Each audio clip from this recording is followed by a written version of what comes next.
You know what time it is, no matter where you've been. So let's do it again. Listen up and let the sun shine in. We've got soul training. Time to practice what you preach. Ooh, yeah. Yes, we do. We've got soul training. And here's Daniel, Alan, and Joe. Well, we're back at it again. We're back on the Light Network. Isn't that pretty exciting? It is pretty exciting. You know, I feel like I know Robert Hatfield, kind of. I've never met him, but I feel like I know him because of wonderful social media. And he was interviewed by one of my mentors a few years ago, Dale Jenkins. And so I was really impressed with him back then, and I continue to be impressed with him. I'm thankful that Soul Training gets to be part of the Light Network, and I love taglines, and something that we might want to consider when we're promoting Soul Training in the Light Network is we always want to leave the light on. Okay. It's very original. It is. We'll leave the light on for you. Always leave the light on. And I stopped that. I don't want to get sued for copyright infringement in Motel 6, but let's just leave the light on network. Okay. Well, so for those of you guys, this is our second episode on the Light Network. Our regular listeners, check out the other podcast, our family of podcasts on the Light Network. Did you like that? I did. There's several other ones. You don't just have to wait every 2 weeks for us now to come out, for your favorite podcast, Soul Training, to come out. Now there's other ones. Fill in the time until our next episode. Yeah, and they'll encourage your soul and enlighten your mind and empower your faith. That's exactly right. Soul Training matters because all souls matter. It sure does. Thank you, Alan. But the Light Network has this cool thing called the Master Feed. If you go on there the same way that you have been accessing Soul Training, you can go and search for the Light Network Master Feed, and it gives you all of the podcast on the Light Network. You'll get one, every day or whatever. That's enough plugging of the Light Network. Now on to our regular scheduled programming of today's Churches Without Elders, right? Well, Joe, I feel like we're very, you made me feel professional, now very formal. Our family of networks, our family of podcasts. And we're nothing if not formal around here. Yeah, that's true.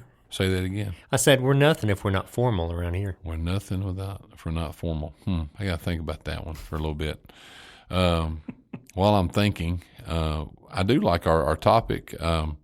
We know that if you go to 1 Timothy chapter 3, verses 1 through 13, there lays out the qualifications of overseers or bishops or elders or shepherds, meaning that God in his infinite wisdom saw fit to make sure that each congregation has leadership. We know that Christ died for the church, Acts 20:28, and in doing so, it's so important that God wanted to make sure that there was a plurality of men watching over his church, and therefore we have an appointment of elders, and we're going to talk a little bit about that. But also the other side of that is, with congregations being autonomous, not all congregations have elders for lots of various reasons. So we're going to address how those congregations may function. We've all been a part of congregations where that's happened. And I will say, being a part of a congregation that has not had elders to serve and a congregation that does have elders to serve, there's a big difference. And I'm definitely seeing God's wisdom as why he desires that. Yeah. Or he wants that. The church is set up by God to have elders. That's how it is, and it's optimal state, I guess. But sometimes it's not feasible. And Daniel, for those of you all that are new to Soul Training, Daniel is our world traveler. He's a missionary to Tanzania. You want Andrew Conley School of Preaching? Yeah, that's right. Look that up, everybody. And Daniel Gaines is the director there. But Daniel's our world traveler, and I've traveled a little bit through Central America, Mexico. And this issue of churches without elders seems to be, probably in my estimation, the largest issue in the Lord's church. I went to Central America with you twice. You did. Yeah, I think it's a big problem on most mission fields. Thanks for It's going. I don't know what. But you never asked me to come back, so that's on you, Joe. Anytime. So that's a big hurdle that a lot of churches on the mission field really struggle to get over. Is like in Tanzania, for example, it's easy to plant congregations. They spread like wildfire, and that's great. But getting to that point where you have elders has been a real challenge. And there's some things we're doing in Tanzania to try to address that. We have the Cy Stafford School of Leadership that will have its first graduating class in November of this year, actually. But it's designed, among other things, to try to help men to develop church leadership skills that would lead to them being good, effective, qualified elders. And as to why it's so hard for, I guess, going back to the original question of the episode, is, how should churches function that don't have elderships? And I would say temporarily. And the status of being a congregation without elderships absolutely needs to be a temporary status. Now, one of the challenges of that is you can't have elders if you don't have men that are qualified to be elders. So how do you balance that? And on the mission field, I think maybe you have some different challenges in trying to get elders than you do some old congregations in America that have been around for generations and don't have elders. It's a different obstacle that they're facing. Their problem isn't that they're new and haven't developed men, and there may be more of a cultural issue. There may be some other issues, I don't know. One thing that holds some mission field congregations back is, think about it from the standpoint of the preacher. And you got a guy who is an effective evangelist, but maybe he also has some ambition, maybe some pride, maybe a little too much. Maybe he thinks a little bit too much of himself. I don't know. So he has grown this congregation, and if he leads them to have elders, he is going to sacrifice. He's losing some control He's there. losing control. That's right. I got you. And it could even be more innocent, like this is my baby, and I'm afraid to turn over control of my baby to this group of men when I've built it here. And maybe he's not qualified to be an elder for one reason or another, and so maybe he's turning over even more control. So have you seen that happen? Yeah, absolutely. Yeah, I've seen guys that are very hesitant because of that jealousy. If they're like the local preacher, if they're the minister. Yeah, especially a guy that planted the church, because then, if you have a congregation where they've been run by a men's meeting or whatever, and they've been around a long time, and they hire a guy, he's not necessarily going to come in and be in charge. But if that guy went and planted a congregation, he's largely going to kind of be in charge of that congregation until such time as he's not. This is interesting because it sounds like in Africa, churches without congregations without elders can be on the uptick, can be growing. Mm-hmm. But what I see here in our country, in America, more times than not, it seems like churches of the Lord's kingdom that don't have elders, it's the opposite of what you see over there. It's these dying congregations. Maybe they're aging, they're not growing. Maybe they used to have elders and they're shrinking. They could have had elders, and then people moved, passed away, different things. Now they don't. So to me, it's emblematic of a church that needs to have a fire lit underneath them, so they can start growing again. Now, sometimes they can't help it, but that just seems to be from my own observations. That's what's happening there. Yeah. Well, I think one commonality that mission churches as well as churches in America that don't have elderships might struggle with is this idea that a man has to be completely perfect in order to be an elder. Maybe there's an impossible standard that they hold somebody up to, because all the characteristics, most of the characteristics anyway, exist on some sort of a spectrum. You have them in some measure. It's not so much as you completely tick a box, yes, he has this completely, or no, he doesn't have this completely. It's kind of a sliding scale to some extent. And so if you're minded to nitpick somebody, you can nitpick anybody. Yeah. And you could pick out something and make it seem as if nobody is going to be able to handle that standard, unless you have Job himself, or perhaps Noah, Jesus. Like that's kind of the list, right? Oh no, that's not the list. Jesus is not qualified. Jesus is not qualified. Did we talk about? Qualifications? We I briefly started mentioned it. We didn't read the passage though. Okay. And I made a mistake. I want to about walk something back here. I gave too many verses here when I talked about the I went about 5 verses too far, but I was reading from or shared 1 Timothy chapter 3 verses 1 through 7. I originally said verses 1 through 13, and I was wrong. That's qualifications for deacons. Yeah, but 8 through 13, not talking about elders. Right. It's 1 Timothy chapter 3, verses 1 through 7, qualifications of overseers. You want me to read this right fast? Read that right fast for us, Joe. I will. Thanks for the invitation. You're welcome. You didn't ask me to come back to Central America, but I'll ask you to read. So You can come anytime. not now. This is getting weird. This is too late at night to be recording. 1 Timothy 3, verse 1 through 7. Here we go. The saying is trustworthy. If anyone aspires to the office of overseer, he desires a noble task. Therefore, an overseer must be above reproach, self-controlled, respectable, hospitable, able to teach, not a drunkard, not violent but gentle, not quarrelsome, not a lover of money. He must manage his own household well with all dignity, keeping his children submissive. For if someone does not know how to manage his own household, how will he care for God's church? He must not be a recent convert, or he may become puffed up with conceit and fall into the condemnation of the devil.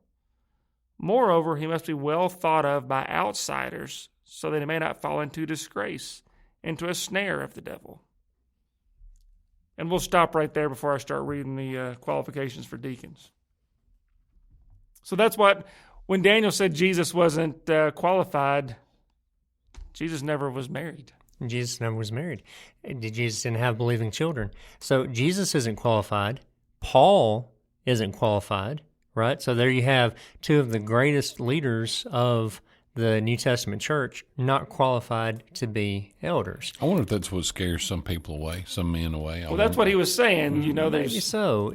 Yeah. Well, this is a little bit of an aside, but what does that tell us maybe about the way elderships actually ought to function? The thing that keeps Paul and Jesus, they're great leaders, but not qualified to be elders, is the family qualifications. So maybe that ought to be an indicator to us that elderships actually, a chief thing they need to have is shown an ability to lead a family. So maybe they need to be leading the church the same way a man leads his family. And that's a directly transferable skill. So there's, and some of the congregations I've been to that don't have elders, they have qualified men. If we had converted this into an Excel file and we're going down checking boxes, they check all the boxes. But they're hesitant. Right. So what do you do? What do you do if you have qualified men, but they're hesitant to step into that role? If your congregation is in that situation? Well, being hesitant is not disqualifying for a leader. Look at Moses. He, tremendous leader.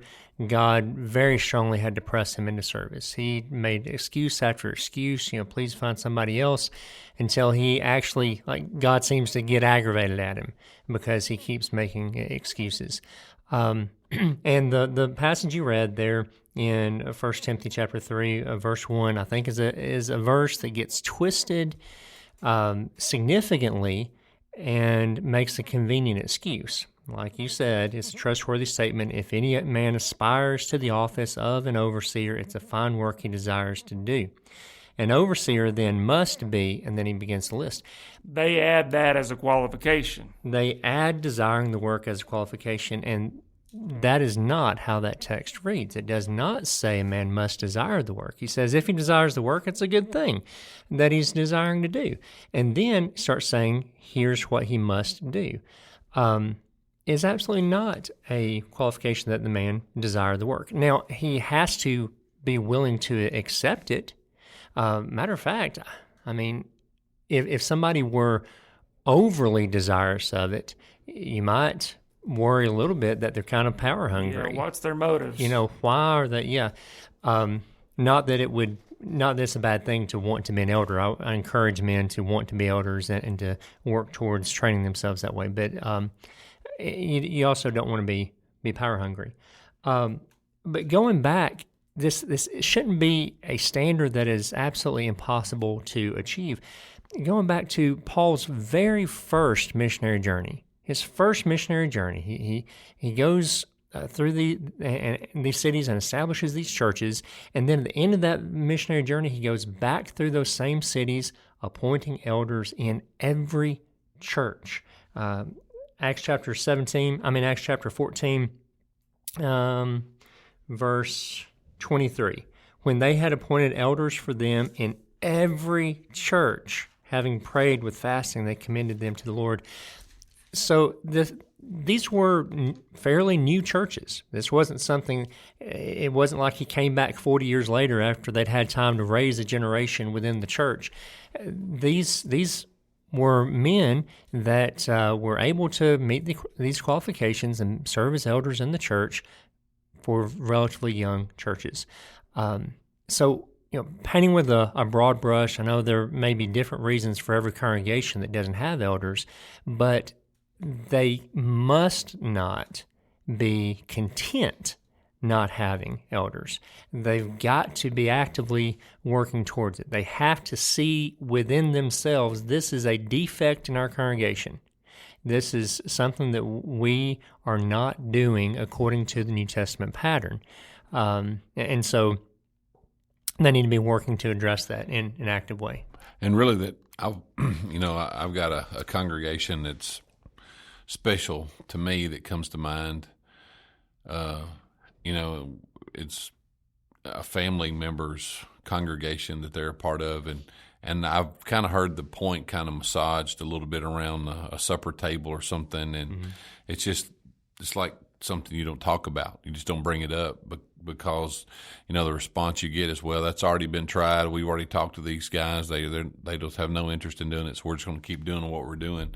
So I don't know, how do you break that ice? You just keep trying to encourage and try to convince them of the idea that one day whatever's keeping you back is going to cause the doors to close. I think it's like Daniel was saying earlier is that, and sometimes we have to preface our sayings. Sure. I'm sure that they are lovely, wonderful, God-loving, wonderful people there. But the Bible lays out a pretty clear plan, like we just read in Acts. Mm-hmm. They were appointing elders. Those congregations needed elders. That's the optimal way that the church functions. Yeah, I've often wondered, with leadership within that body of believers. It's on them, but somebody's going to have to step up and encourage. And it could even be. Go ahead.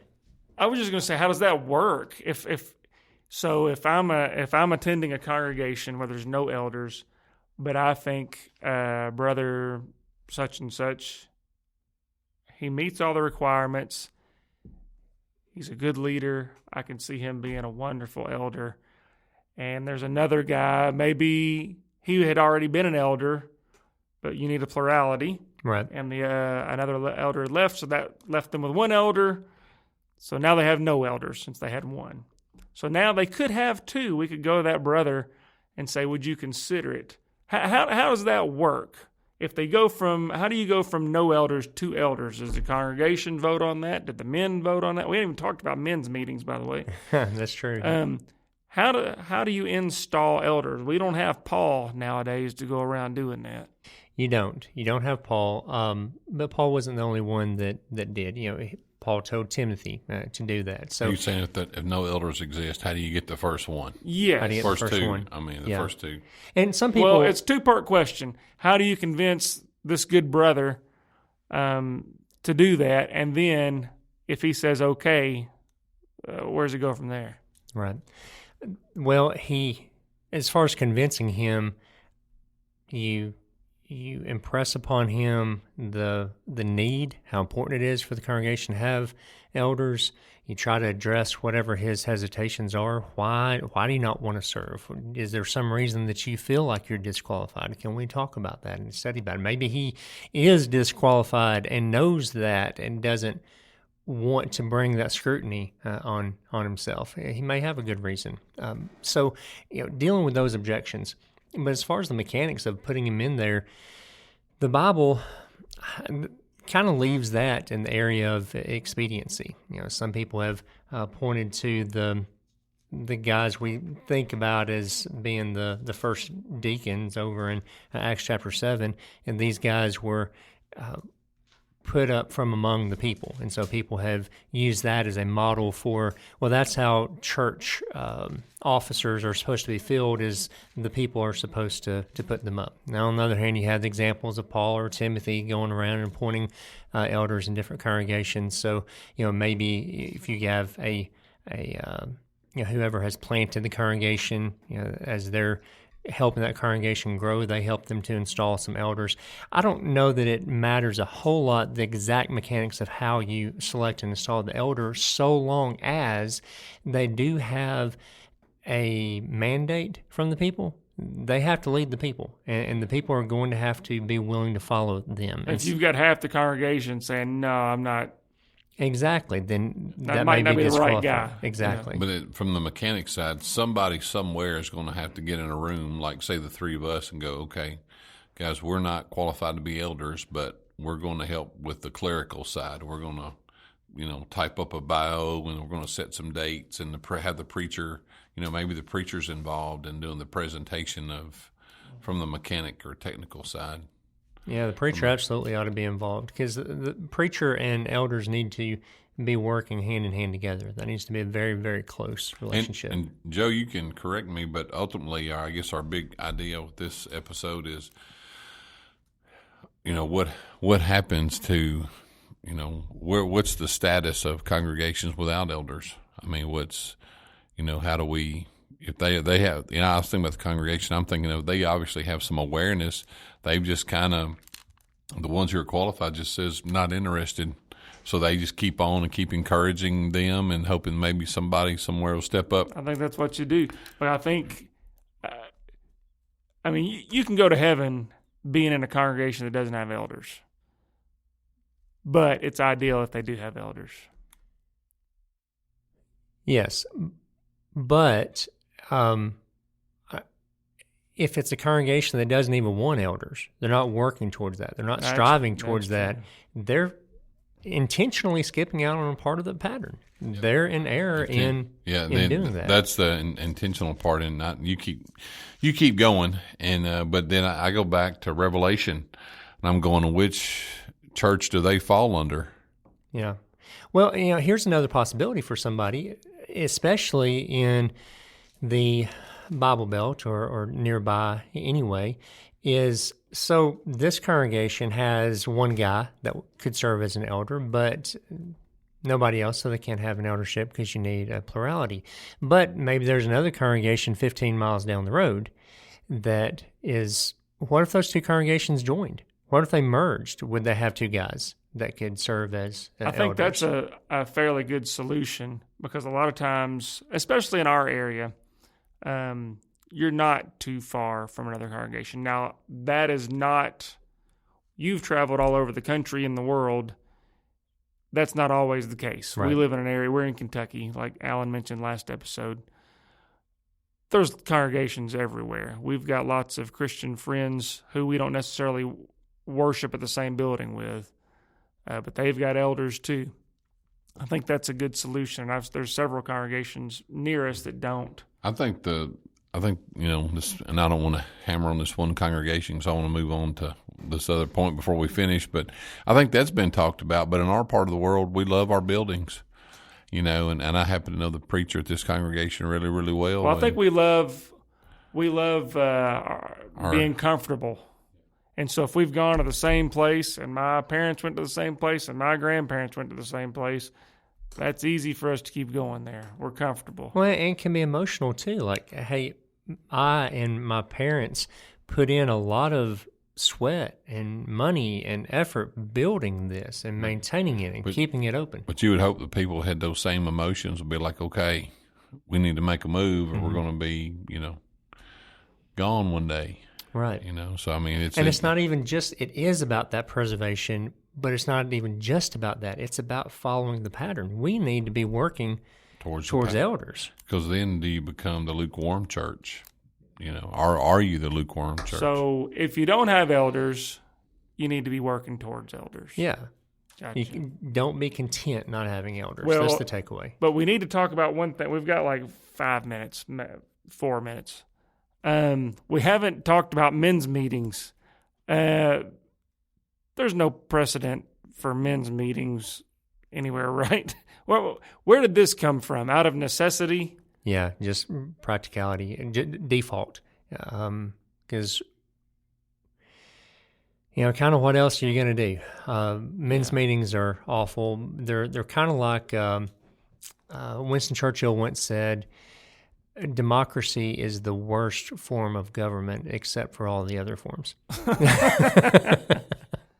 And men's meetings are the worst way to run a congregation without elders, but like you kind of default back to that. You're kind of doing it by committee. You're kind of doing it by committee. And this is a horrible example, but I'll go into it. I ruined several NFL careers a few years ago when I was coaching middle school football, but I was trying to be a nice guy, and when I came back to our community, I coached one of our little middle school football teams. I had a couple of the guys helping me, and I kind of wanted to take the coaching model of we're not going to have a head coach.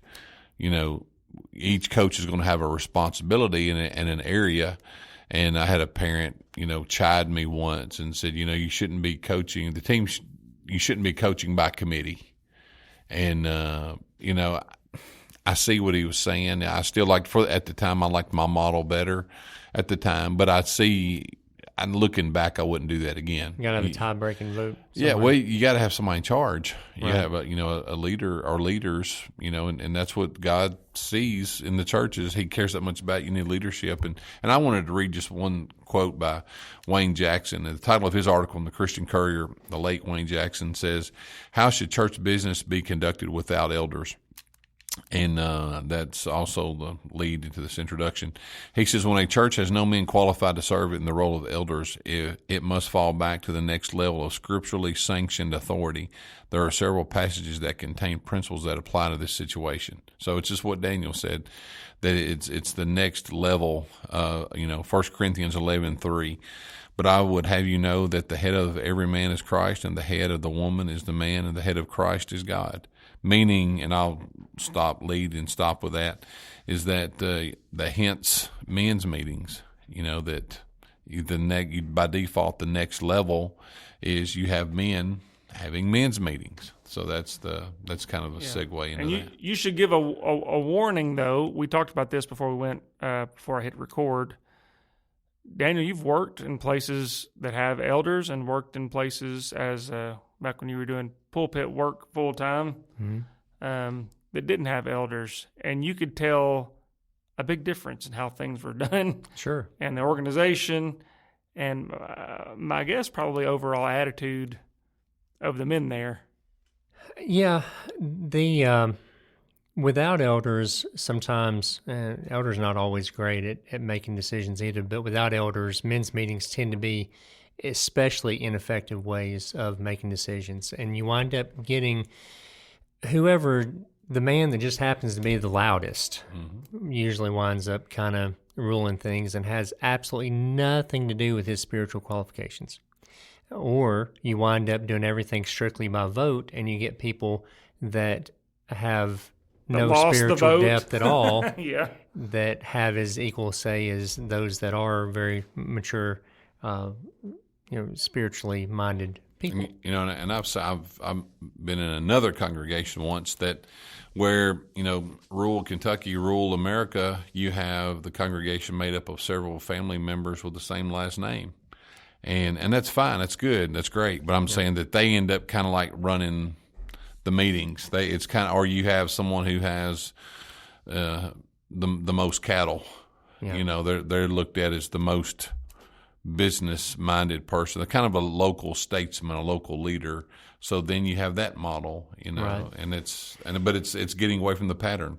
Now, I will offer the warning that in haste to get elders, we don't want to appoint men that are not qualified to be the elders, that would not serve as good elders. Because once you get an elder in the eldership, if he's the wrong guy, it can be nearly impossible to undo that, and that can set the church back a generation. So appoint elders urgently, but take your time and do it right, and do due diligence, and offer. I wish we had more eldership training in America. It's one of the things we're trying to do in Tanzania, but we do a lot in terms of preacher training. We have preacher training schools, or you have universities where people go and get 4-year degrees to be preachers and stuff like that. But most of the time, elders are just kind of thrown into the office and Not prepared. Yeah, good luck, figure it out. Doesn't our buddy Aubrey Johnson travel around doing He does. elder trainings? And if you don't mind, No, plug as well. Aubrey. We love Aubrey. DynamicDeacons.com is there's actually AubreyJohnsonMinistries.com. You can find Aubrey, but yeah, that's Aubrey. He provides training for elders and for deacons. We participated in some of those, and he's really good at providing that training. But there again, it comes back to the leadership in the congregation has to desire that, and there has to be follow through on that. And that gets off a whole nother thing for me. But I feel like that sometimes we bring in a speaker or a seminar person for a weekend. I've talked to you about that, and then they're out the door. Then we don't do anything with that. Yeah, I think you need a Follow-up plan. a follow-up plan. And I want to stay away from the word program, but you need a follow-up plan. Put some things on the calendar, and you keep it on the forefront. That training, you're only as good as you train. So, yeah, and you're right. There are elders who are just thrown in, no training. There's no continuing education, no continuing learning. And then I think there's lead to some complacency. But I think some elders stay away from that because they're like, well, I know what I'm doing kind of thing. But I think they fail to realize that they could be recharged, rejuvenated, and also refocused. The 3 R's. The 3 R's. That's almost exactly what polishing the arithmetic. pulpit's like. Have you ever been to polishing the pulpit? No, sir. Okay. Well, it's their. What are their 3 R's? Renew, recharge, refresh, or something like that. So very similar to what you were saying. So your mic dropper is really their mic drop, right? No. Let me try to take away his mic drop. Yeah, don't take away my Okay. my thunder. So really, we spent the past 34 minutes saying, in a nutshell, if your congregation does not have elders, you should be working towards that goal of having elders. Yeah. It will bless your congregation more than you realize. And it will light a fire, might even see some growth there. Right. Just like if you had any other area that you were not actively being able to follow the pattern. If you didn't have any song leaders, and so you were not singing, or we were singing so terribly it was not edifying at all, be working on that. If you didn't have a preacher, what would you do? You would be working to have, if not a full-time preacher, at least somebody that could stand up there and teach. That's part of the pattern. Be working to fill it. And if you do have elders, and like Daniel said, work towards continual growth. Okay, now you got elders, bang. Now work towards continual growth. And I would just encourage, I'm not, giving direction. I'm just encouraging, build, have a relationship with your equipping effort, not just have a weekend with somebody. Have a year-long cast a vision of what your leadership's going to look like for 12 months. Your leadership training. Don't be one and done. Sounds like you're saying take leadership seriously. And consistently to sustain. There's your pin drop.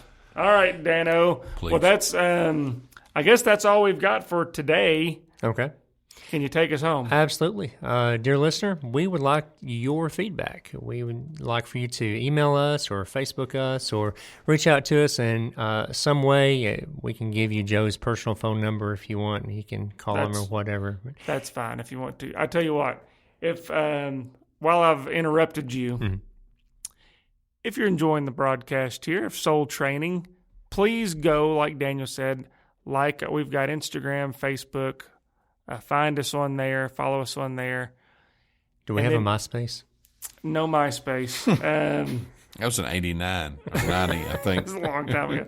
But please go to whatever app that you listen to this on and give us a 5-star rating on that app because it helps other people find Soul Training. And maybe, just maybe, it's going to touch someone's life and help them in some way. So if you can do that, we'd really appreciate it. And always leave the light on. Now, are you Tom Bodette now? Is that the guy's name? No, I want to help Robert Hatfield. I like Robert. Okay. He's awesome. He is awesome. Go ahead, All Daniel. right. Sorry. So thank you. We want to thank the elders at the South Green Street Church of Christ for making Soul Training possible. We want to thank our family of shows at the Light Network for letting us be a part of that. And on behalf of Alan and Joe, I'm Daniel. Until next time, keep soul training. Soul training. Time to practice what you preach. Ooh, yeah. Yes, we do. We've got soul training. To learn more, you can email us at soultrainingpodcast@gmail.com, or you can write to us, P.O. Box 503, Glasgow, Kentucky, 42142. That's Soul Training.